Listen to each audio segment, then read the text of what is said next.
Hi. So this week I was looking for language and how that affects the kids at Boys and Girls Clubs in the morning. And at Sunflower Elementary, there are a couple of kids who definitely have um, English as their second language. I also don't know where they are on their fluency because a lot of them are really quiet.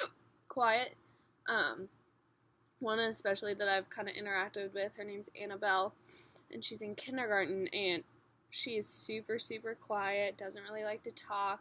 She'll sit by you, but she isn't really comfortable speaking English, and therefore she kind of is often on her own and kind of left out, which I kind of noticed with a bunch of the other kids too. They'll hang out with other kids that speak Spanish, or we have a couple kids that speak Chinese, and they hang out together just because it's that comfortable feeling for them.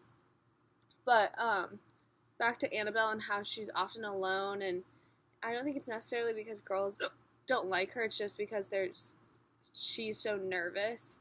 She often feels like she can't interact with them, which reminded me of the Defending Bilingual Education article, where they talk about segregation and unequal resources. And it says a study published by the Urban Institute note the majority of English language learners are segregated in schools serving primarily ELL and immigrant children.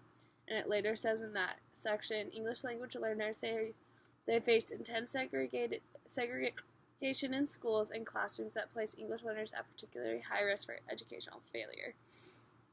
So because I'm not in the physical classroom with these kids, I don't actually know if this is happening, but I do see it a lot of the times with how they're interacting with the other students at Boys and Girls Club.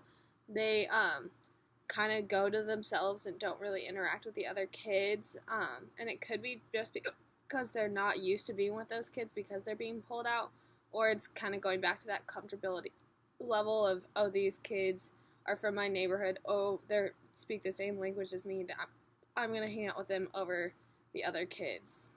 Thanks.